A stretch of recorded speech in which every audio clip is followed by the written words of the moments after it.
Hi friends, நான் உங்கள் ஷாயு. நீண்ட இடைவேளைக்கு வருந்துகிறேன். ஓகே ஃப்ரெண்ட்ஸ், லாஸ்ட் எபிசோட்ல ஸ்ரவன் 2 நாட்டுக்கு இடையில என்ன பிரச்சனைன்னு அவங்க அப்பா கிட்ட போய் கேட்க போறன்னு சொல்லிட்டு போனான். அவன் அந்த பிரச்சனை என்னன்னு கண்டுபிடிச்சானா இல்லையான்னு இன்னைக்கு எபிசோட்ல பார்க்கலாம் ஃப்ரெண்ட்ஸ். ஓகே, கதைக்குள் போலாமா?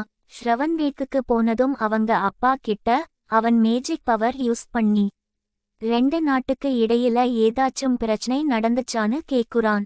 அதுக்கு மித்ரன் நடந்த விஷயத்த சொல்ல வராங்க. ஆனா யாதவ் அப்படி எதுவும் நடக்கலன்னு சொல்லி மழுப்பி ஸ்ரவன் கிட்ட நடந்த விஷயத்த மறைக்கிறாங்க.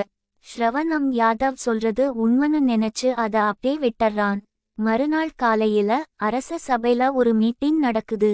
அதுல அங்க இருக்கிற மந்திரி எல்லாரும் ஆழியா சுயம்பர மண்டபத்துல நடந்துகிட்ட விதத்த பத்தி தப்பா பேசுறாங்க.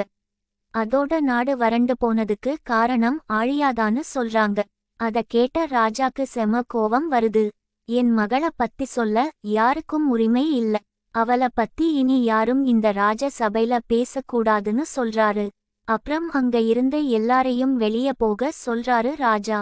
அத பார்த்து யாழன், அப்பா நீங்க ஏன் இவ்ளோ கோபப்பட்றீங்க? அவங்க சொன்னதுல என்ன தப்பு இருக்கு? அவ எப்பவும் பிரச்சனை மட்டும்தான் பண்றா. அப்புறம் ஏன் நீங்க அவளுக்கு சப்போர்ட் பண்றீங்கன்னு கேக்குறான். அதுக்கு ராஜா, யாழன் நீ இப்படி பேசறது கொஞ்சம் கூட சரியில்ல. அவ உன் தங்கச்சி, அவளுக்கு எப்பவும் நீங்க 2 பேரும் தான் சப்போர்ட் பண்ணணும். ஆனா நீயே இப்படிலாம் பேசுனா என்ன அர்த்தம்னு கேக்குறாரு. அதுக்கு யாழன், நாங்க 2 பேரும் எப்பவும் அவளுக்கு சப்போர்ட்டாதான் இருக்கோம். ஆனா அவ நடந்துக்கிற விதம்தான் சரியில்ல. அவளும் இந்த மந்திரிங்க சொல்ற மாதிரி தான் நடந்துக்கிறா. என்ன துரதிஷ்டமோ தெரில, அவ பிறந்த நாள்ல இருந்து நம்ம நாடு இப்படி ஆயிடுச்சு. அதையே எல்லாரும் பிடிச்சுக்கிட்டு அவள குறை சொல்றாங்க. போதாததுக்கு ஆழியாவும் அப்படித்தான் நடந்துக்கிறா. எனக்கு தெரியல யார குறை சொல்றதுன்னு. அவ 18 வருஷமாச்சு. இதுவரை ஒரு நாள் கூட அவ ராஜசபையில கலந்துக்கிட்டதில்ல, கலந்துக்க அனுமதிச்சதுமில்ல. ஆனாலும் அவளை இப்படிலாம் பேசறது அவளுக்கே தெரியும். இப்ப மட்டும் அவ கஷ்டப்பட மாட்டாளா? அவளுக்கும் தெரியட்டும் நம்ம நாட்டுல என்ன நடக்குதுன்னு.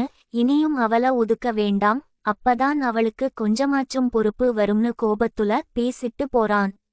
அதுக்கு யாழினி, அப்பா நீங்க யாழன் பேசுனத நினைச்சு கவலைப்படாதீங்க.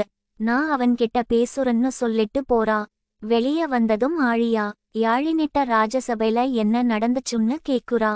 அதுக்கு அவள் எப்பவும் போல நாட்ட பத்திதான் பேசினோம். வறண்ட நிலத்தை எப்படி சரிபண்றதுன்னுதா பேசினோம்னு சொல்றா. அதுக்கு அவள், அப்புறம் ஏன் யாழன் ரொம்ப கோவமா போறான்னு கேக்குறா. நான் அப்புறம் சொல்றேன்னு சொல்லிட்டு போறா. ஆனா அவ அதுக்கப்புறம் எதுவுமே சொல்லல. மறுநாள் காலையில் எழுந்ததும் ஆழியா ஸ்ராவன் மீட் பண்ண போறா. 2 நாட்டுக்கும் இடையில ஏதாச்சும் பிரச்சனை நடந்துச்சான்னு கேட்க சொல்லி இருந்தால, அத கேட்க போறா. அவ குலத்துக்கு பக்கத்துல வெயிட் பண்றா. ஸ்ராவனும் அங்க வர்றான். நடந்த விஷயத்த சொல்றான். அத கேட்டதும் ஆழியா, உங்க நாட்டாலதான் எல்லாம் பிரச்சனையும்னு சொல்றாங்க. ஆனா நீ எந்த பிரச்சனையும் நடக்கலன்னு சொல்ற.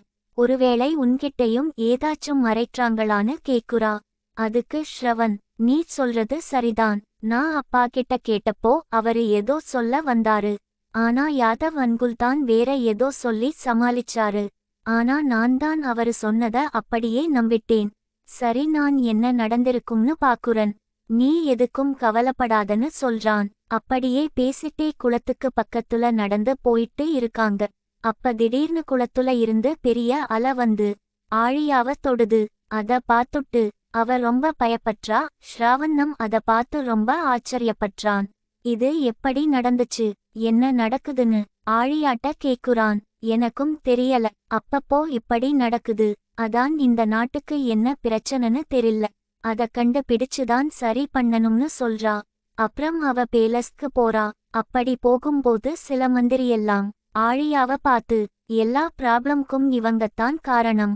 ஆனா இளவரசி ராஜசபைய தவிர்த்து எல்லா இடத்திலையும் இருக்காங்க.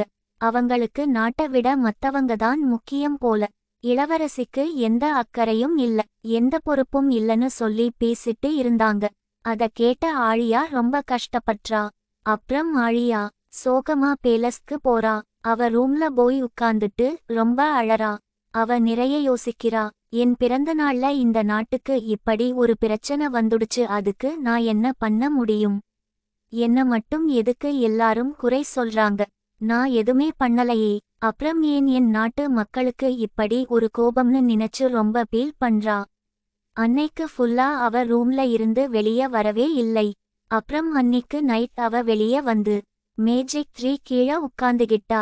எப்போ எல்லாம் அவ ரொம்ப ஃபீல் பண்றாளோ அப்போ எல்லாம் அவ இந்த மேஜிக் 3 கீழ வந்து உட்காந்துப்பா. மறுநாள் ஸ்ரவன் என்ன பண்றான்னா, அவன் மேஜிக் பவர் யூஸ் பண்ணி அவங்க 2 பேர்கிட்டையும் ஸ்ரவன் ஆழியாட்ட குளத்துக்கு பக்கத்துல நின்னுட்டு பேசிட்டு இருக்கும் போது நடந்த விஷயத்த பத்தி சொல்றான். திடீர்னு ஒரு பெரிய அலை வந்து ஆழியாவ தொட்டுச்சு. ஒரு வேலை ஆழியாதான். நாம தேடுற ஆளா? அவளுக்குள்ள ஏதாச்சும் சக்தி இருக்குமோன்னு கேக்குறான். இந்த நாட்டுல வாழுறவங்களுக்கு கூட சக்தி இருக்கான்னு கேக்குறான். அதுக்கு யாதவ், அங்க இருக்கிற எல்லாருக்கும் சக்தி இருக்கான்னு தெரியாது. ஆனா அங்க இருக்கிற மக்களோட பெரிய சக்தியே அன்புதா. அதுக்கு முன்னாடி வேற எதுமே பெருசு இல்லன்னு சொல்றாங்க. இத கேட்டதும் ஸ்ரவன்க்கு ஒரு சந்தேகம். உங்களுக்கு எப்படி இந்த நாட்டு மக்கள பத்தி தெரியும்னு கேக்குறா. அதுக்கு அவர், சில மனிதர்கள் நம்மோடு பழகிய பழக்கங்களெல்லாம் என்றும் மறக்காது, மாறாது. இத பத்தி உனக்கு நான் நம்ம நாட்டு பிரச்சினைக்கெல்லாம் வழி கிடைச்சதும் உனக்கு எல்லாமே சொல்றேன்னு சொல்லிட்டு போயிட்டாங்க. யாதவ் அப்படி சொன்னதும் ஸ்ரவன்கோ ஒண்ணுமே புரியல. யாதவ் அங்கல்க்கும் அப்பாக்கும் ஆனந்தபுரத்த பத்தி எப்படி தெரியும்? இந்த நாட்டுக்கும் நம்ம நாட்டுக்கும் என்னதான் பிரச்சனையா இருக்கும்? நம்ம 2 நாட்டுக்குள்ளேயும் ஏதோ பிரச்சனை நடந்து இருக்கு. அது மட்டும் கன்ஃபார்ம் தெரியுது.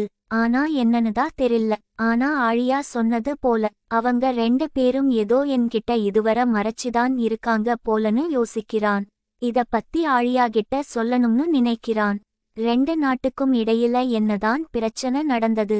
2 நாட்டுக்கும் இடையில என்னதான் உறவு இருந்து இருக்கும்னு நெக்ஸ்ட் எபிசோட்ல பார்க்கலாம் ஃப்ரெண்ட்ஸ். ஓகே, உங்களிடம் இருந்து விடை பெறுவது உங்களில் ஒருவள் ஷாயிர். டாட் பை ஃப்ரெண்ட்ஸ்.